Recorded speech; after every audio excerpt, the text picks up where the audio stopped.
Hey everyone, this is Louis7 and another episode of LOTRO Basics, and this is another episode that will be going over a leveling build and a little bit of depth. I do want to mention I plan on doing some episodes that just give overviews with quick builds without all the explanation that this one gives, and less depth than just general explanation and stuff like that. So in this one, we will be going over the blue line for the Warden, and not the yellow line there, the blue line right here. So the reason to go blue line is if you're doing harder stuff or if you need to tank an instance while leveling.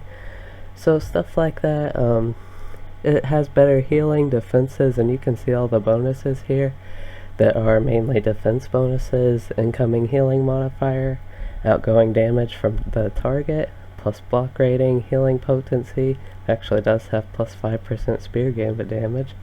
The Warden taking damage is actually really high for a tank, and that's one of the main draws for a Warden tank is really high damage. And they are also really good tanks in AoE where they can just self-heal and don't really need to worry about mitigations, because one of their strongest skills will almost make them immune with physical mitigation, so that's really strong. And some reasons to be a tank Warden while leveling. So we'll go ahead and spec into this, and you can see we get warning shot, decreases the outgoing damage from the enemy. So we got that here, and that will be in addition to all of our other javelin skills. This one I don't really use too much in rotation. It's still good, you can use it to pull and stuff. And like the other ones, at the end of this we'll go and play a little bit and you can see how I will use my stuff.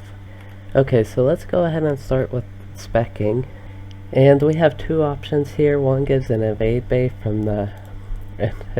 buff from the Warcry Gambit line, which is this line, and you can see it's a little bit of an evade rating. Let's look at what evade rating actually does, and this is at the level cap again. I don't think I mentioned this, but in these I am on level cap characters, but they do apply to leveling. I usually go on the level cap to show the whole leveling path, and if I did it on like a level 30 character that I was leveling, we want to be able to look at all the stuff later in the line and how it's used. So anyway, back to the evade buff. I already have a lot of evade rating, and this line we do use, but it's not too much of a defensive boost, and while leveling you do use it, but again, that's not really much evade rating. You won't have this much evade rating total when leveling, but it's not too big of a deal, so let's look at the other one. This one gives increased healing and damage from the line we do use to stay alive. This one heals us. And usually when you heal, you actually use morale taps, but these definitely do heal good if you need it, and while solo, harder content, and leveling, this is definitely more useful because you will actually want to use this line to stay alive. That actually applies to the red line and other lines too. So we definitely want to get this, because we can see right here, plus 15% healing will be about 425 bonus, I think, if I did that right. Actually 375, sorry. So yeah, 15%'s pretty big. So we'll go ahead and get that. And then the damage is also nice, 10%. The damage of that line isn't like super huge, but you can see the skill, or the other one, actually does a little bit of decent damage, the ones that do main hand. So 10% is just a nice little bonus. And this unlocks our first trait bonus, which is plus 20% morale tap damage. Like I said earlier, we use our morale taps a lot while tanking. For example, this one will deal 1170 damage, plus 20% makes that about 1300, actually be closer to 1400 with those numbers. So 20% is big on that, even though that one you don't get too early. This one you do, and plus 20% as a percent bonus is still good on this, even though it doesn't actually increase the numbers quite as much. So that's definitely something really nice to have.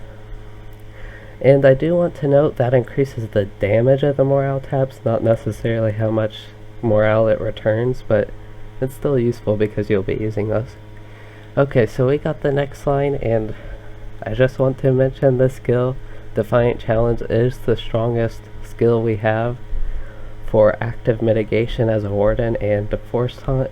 This is the most useful trait you'll want, and if you saw the red line video, we also want it in the red line. So we'll go ahead and get this in the blue line too. And then we need to spend 4 more points. And we use the Preserve, Persevere, and Safeguard line. That's the one right here.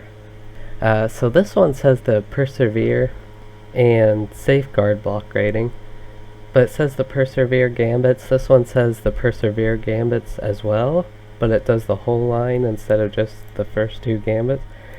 Because if we see Celebration of Skill, that has block rating, but it won't be affected by this, and we usually don't use those like for the block rating. It's just a nice bonus when we want to heal. But it does increase it more than the Evade buff, but just because we probably want to use the Evade buff more. I mean, the Evade buff isn't too useful. It's mainly useful if you're in AoE already. If you're leveling in solo, the block rating can be more nice. And as you can see, I don't have much block rating. And when we get more into this, we will increase block and parry rating at the cost of evade rating, but we'll get to that later. I think at this point, unless you're in a bunch of AoE situations where you're just constantly AoEing and not using the self-heal single target line, the shield spear line, you want to go ahead and get 4 points in this, and that will unlock the next row, a next trait bonus.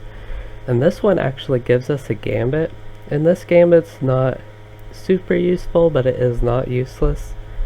It's good to use before a fight, but usually during a fight you have better stuff to use. So if I'm going to go, like right here, I can use battle preparation. I know it's hard to see where I am, but I am in Fornost, and this will just show. This is a little bit harder instance than the red line one. It's actually a 6-man, so if it scales to be twice as hard, twice as many people, I can just show that tank line is definitely better solo. So if I were going to go in a fight, I might use this. I don't have that gambit, but it would be shield spear, fist shield, I think. Yeah, I would use that gambit before the fight just to get a little bit of extra block and evade rating and ranged block rating. Overall, it's not too big bonuses, especially at the level cap. You can see I already have a lot of evade, but it is a decent boost to block, which is always nice. So that's just something you can use before a fight. Overall not too useful.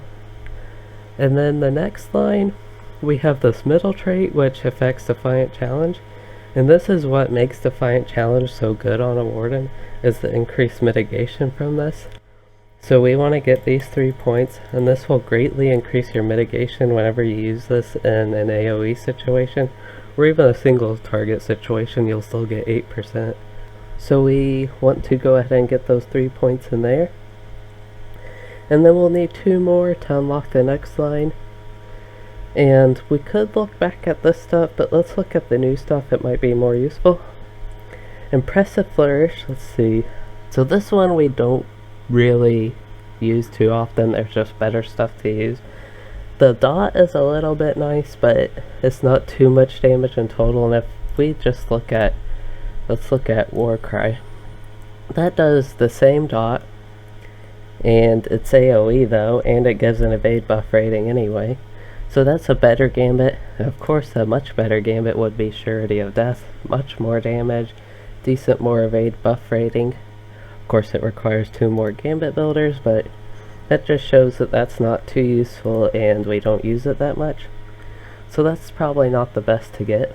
Especially while leveling, you might use it a little bit more, but you still would rather be using something else if you are using it for active mitigation. You could use this, or even Warcry as we saw earlier for the evade buff, even though that's more of an AoE damage skill. So at this point we will look at the light damage, and light damage is pretty much the main type of damage as tanking. It's in all of our AoEs, which we do use those AoEs to get some aggro. And we also use the morale tap AoEs just to stay alive and make the healer's job easier.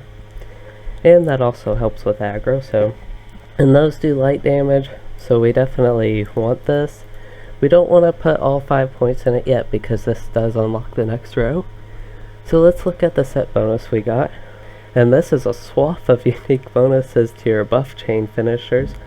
So your buff chain finishers count as Desolation, which is the Fish Shield AoE line, Conviction, which will be 2-1 line, and Dance of War.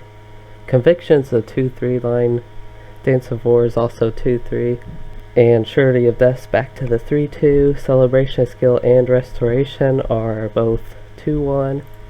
So that's just some nice bonuses. We get increased tactical mitigation and physical mitigation from those two.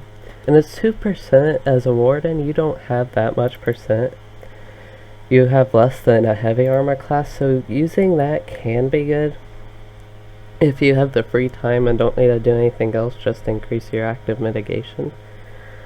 So those are things we can use. It just provides a nice bonus and more reason to use them, really. You don't have quite as much reason to use it without those. So that gives us reason to use the 2-3 finishers, and you don't even have to actually finish on them. You just have to use them and you'll get that. And then Surety of Death gets some extra block and parry rating. Kind of useful, just a nice passive defensive buff to something we already use. And then increase incoming healing buff from 1. That's a gambit we kind of don't really use too much just because the other ones are more useful. Because usually when you use that you'll want morale instead of the buffs. So we'll usually use Restoration, and this will just add an extra instant heal to Restoration. And then Desolation, the fear on the foes, is actually pretty useful, and it makes Desolation a lot more appealing to a tank. So we can see Desolation here is a big AoE, and it's actually right after Surety of Death. It does less damage, but it does provide the mischance debuff, and that will make it fear, so it's a lot more useful for a tank as a little bit of CC there. Okay, so we'll go ahead and look at this line. And right here we have Desolation Mischance and Surety of Death Evade rating. And that's a percent to the Surety of a Death Evade rating. And 2% to Desolation Mischance, so two nice things to two gambits we use. This one's actually more useful to get first because resetting your masteries is very, very useful because you want to keep using those to build gambits. And resetting them can let you use strong gambits more often and a lot quicker to build them. So we'll go ahead and get our first point in there. Then this last one is increase the heal from Restoration and Celebration of Skill block rating. Again, Celebration of Skill we usually don't use too much just because there's better stuff to use, but we will use it sometimes. Not too often, but we do use Restoration sometimes actually, and that one's mainly just to heal, so we'll actually rather the Desolation and Surety of Death one just because that's a more useful bonus to stuff we use. And then this one here is the Restoration again, so we'll go ahead and get that.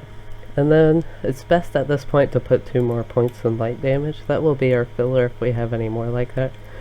And here's another new gambit. This one is actually useful in that it provides immune to stun, daze, and knockdown effects. You want to keep that up whenever you expect a stun, daze, or knockdown. That's very useful because Wardens are very susceptible to stuns compared to some other classes. So depending on the content you're doing while leveling, you won't want to use it quite as much.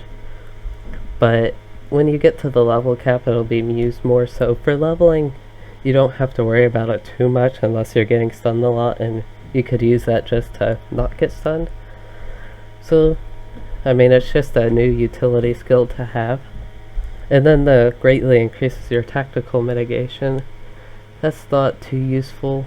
While leveling, you don't want to worry too much about that, and you'd be worried more about physical mitigation. So it's not something you want to use in regular rotation unless you expect stuns and stuff like that. So we'll go ahead and look at the new traits we got.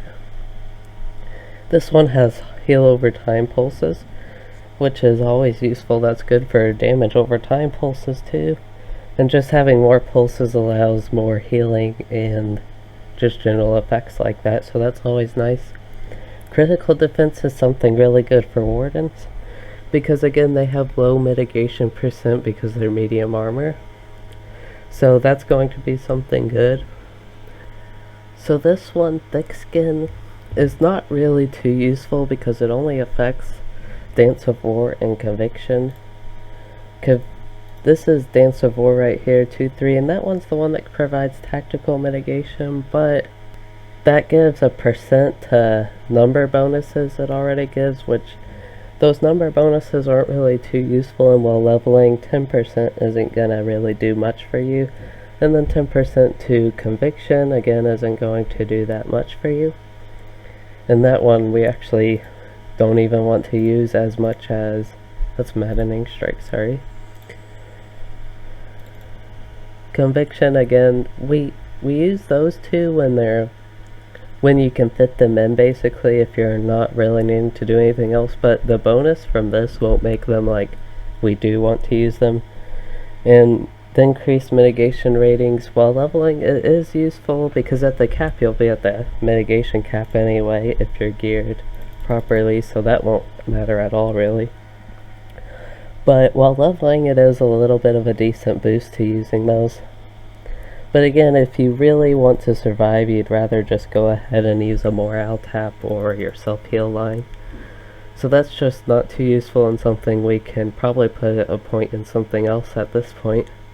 So we will get the 3 hot pulses I think is most useful at this point, and then 2 on the critical defense. That unlocks the next line and the next trait bonus. And the next trait bonus is Close Call, which makes you restore 1% of your morale when you dodge attack. Dodging would be an evade, so this is just a nice passive bonus for when you evade something you kind of already want to do, just to not take damage. It actually restores your morale now. So that's just something useful. It's a good passive bonus. And then this is a decreased 5-minute cooldown from Never Surrender. That's basically the Wardens Don't Die cooldown, the big uh-oh button. And you actually do want to keep that on you. The cooldown will go down even while the buff's on you, so you can even use it like twice in a row if you time it right. So having the minus 5-minute cooldown, which would decrease that in half, is definitely useful. So we'll get that. We'll look back at these other ones because they are useful, but we do want to point on that first. Okay, so we have morale tap damage here. Definitely looks good, because while leveling you will be using morale taps to stay alive if you're doing something a little bit harder. If you are doing something harder, you'll want to be in blue line anyway, so having that will be nice, because if you're doing something easy you'd probably rather be in the red line. So here's just a nice little bonus of, you get basically 2 for 1. You're sacrificing 1 evade for 1 block and 1 parry, so 2 stats there. And then at the end it gives you actually just 4% extra total, 2 in block and 2 in parry. So that's good when you get it at the end. It's generally useful, but it's just a little passive boost. At this point you'd probably rather go ahead and get some morale tap damage for the rest of this. And that will unlock these next 2, and again another trait bonus. So this trait bonus will give you 2 pulses to area of effect morale taps, and those are the 3-1-2 line. It's going to show real quick. Just this one, and the last one's Exaltation of Battle, and it also has that one with 3 gambits, which is just 3-1-2. So that's the gambit line we do use a lot, and 2 pulses to that is definitely useful, because right now it lasts 16 seconds, and 2 more pulses will make it last 24. So that's a real nice bonus to our morale taps. And that's another reason to get the morale tap damage, because that just makes it even more useful. So at this point we could get 1 point in Conviction will grant a mitigation buff that is stronger for every nearby ally. And Conviction again is this one. I mean, another just passive bonus for mitigation. At this point you'll be higher level to where the stuff is getting less useful to you. So that's something you could get, if you have a leftover point, but at this point it's not too useful. And for the free peoples is stacking mitigation buff for the fellowship whenever you use a gambit builder. And that does include you, so it does buff you. And it's not useless, but it's not the best cooldown. Because again, if you're at the cap, you're probably going to be mitigation capped anyway. But while leveling, it can be a little bit useful just to help you all survive some tougher moments. And at this point, if you're tanking or something, it's probably going to be more useful than other stuff just to have that cooldown in case. But the cooldown isn't too useful, so you'd probably rather just go ahead and get something else because it's not really too useful. So we'll get that 1 point in morale tap damage to finish that off. Alright, so that's everything in the blue line. We got to the end, so we'll go back and fill some up. It's probably best to just go ahead and finish the critical defense actually. So we get that, and then we'll finish the stand your ground. And that will unlock the last set bonus, which will be Gambit Builders now perform a morale tap on the enemy. That's a nice passive bonus to these. I mean, you use Gambit Builders, you have to use them to build Gambits. Even though you prefer the masteries, you often have to still fill in with your regular Gambit Builders. So it's just a little defensive passive boost to that. Another morale tap again. So that does get affected by the morale tap damage bonuses we have. So it's just a nice little boost, and at this point I'd get the light damage to finish that off. Don't need to finish this off. Don't need this. Just because you will be using these a little bit not for the mitigation, well, for the percent mitigation, not for the number mitigation. And the extra critical defense can be a little bit nice. It's just 10%, but again, it's going to probably be better than anything else you can really spend on at this point. And I do want to mention at this point, you want to, if you win in the red line, you'd want to try and get this morale tap damage. It's only 5%, so it's not too useful. So everything else in the red line would actually just be pretty much increasing your damage at this point. So if you want to go more tanky, you want to finish out the blue line. If you want to go a little bit more damage, you want to go ahead and start going in the red line. The yellow line won't be too useful for you as a tank at this point, and those traits that we'd be able to get just aren't useful to us as a tank, or especially a melee tank. If you are playing ranged tank in the range stance and you're doing something where you need to be ranged, that can be useful, but it's a little bit niche, so we'll go ahead and just finish out the blue line for this build, just to be a little bit more defensive, because if it is easy again, you can always just switch to the red line. So I'd go ahead and get this cooldown one first, and then I'd get the one that affects the 2 finishers in that line, and then finally this one. So that will finish out all we want in the blue line. We don't really need anything else. These 2 early ones were mainly just to actually build trait points to get on this other stuff. So at this point we have everything done on the blue line we want, so we'll go ahead and go on the red line. And getting bleed damage would be better than getting Gambit Builder damage, even though we don't use bleeds too often as tank. It's just overall a better choice for us, because Gambit Builders they do like hardly any damage really. And just casting 1 bleed would make this more worth it. So in any single target situation, this is better. If you're pretty much only doing AoE, you could actually do the Gambit Builder damage. So I'll go ahead and just get 5 in the bleed here. And like the red line, the spear sweep's pretty useless, and getting physical mastery would be better here. And that will finish off the trait points I have. If I had more trait points, I would actually go ahead and get 5 in the light damage bonus, and then I would get more in the morale tap damage, and then probably spear gambit damage. I'd get 1 after getting, oh, that has all 5, so 5 in this. That'd probably take about all the points. But if you somehow still had more, you could just do dot critical chance. And yeah, I don't think you'd probably, even if you did more of the DPS build without some of the extra stuff in the blue line we got, You probably wouldn't get further, but you could do dot critical chance, or dot critical damage rather, and that pretty much fill it out. Okay, so that is it for the build. That was a pretty long build, there's a lot to it. So we'll go ahead and see how useful it is and compare it to the red line a little bit. So this is a 6-man instance, like I said, it's scaled to level 105, just tier 1, pretty easy.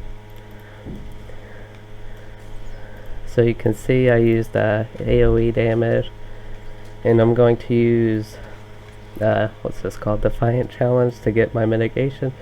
And we can actually see my mitigations have gone up to 90% from that, and that's just really high. So that's a lot of damage I take out. So I'm just going to keep pulling up to this boss here and get some of my morale taps going, and I need to activate Never Surrender just in case. I don't plan on getting that close to dying. And at this point I am keeping my morale taps up. Some of my skill bar got messed up here, I think that's when I was doing some other episodes. And the stun, that part again is bad. Can never remember how to actually build that stun immunity gambit. It's one thing I need to work on. So I'm just using my AoE light dots here to kill the enemies and some AoE morale taps to stay alive. You can see I'm not even using the 2-1 line because the morale taps are taking care of me. So at this point I do need a power restore. I could always use a potion, and I actually probably should. I didn't mean to use that. But if you don't have access to potions, or you don't really want to use them or don't have them or whatever, you can always use your power restore if you're high enough level and have it unlocked even. So focus back on the boss here. Here's when I probably wouldn't normally use a blade there, I just used it to show the situation where it'd be used, and I need to pay attention to my morale again, so I will be using some morale taps. And there you could see Desolation where it feared the enemies. Fearing that little goblin. And I will use a power potion here. Desolation again. And then focus a little bit more on single target because my AoE dots pretty much should be good enough for all the ads except that dude in the back there. So yeah, right now I'm just mainly keeping up my AoE dots and single target dots.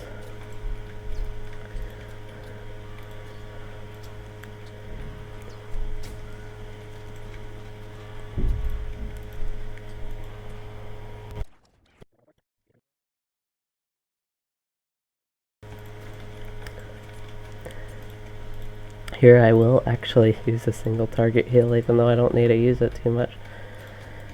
At least want to use it some to show it. Get some morale taps up in this mitigation and I'll be fine. Just AoE these guys down.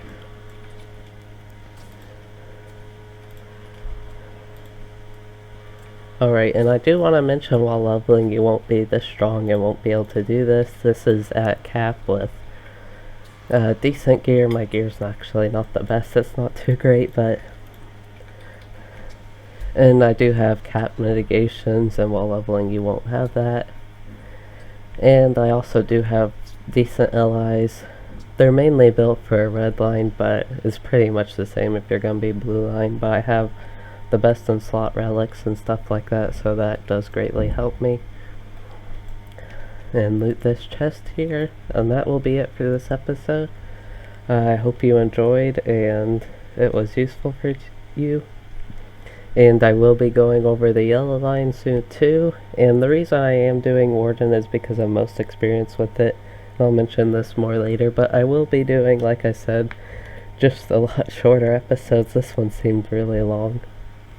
On just quickly build this, basically without all the explanation, and just show those and a little bit of how each one would be useful, but I do want to cover the yellow line first before I do that for the Warden. And I will be doing it for some other classes. So that's going to be it for this video, and thanks for watching.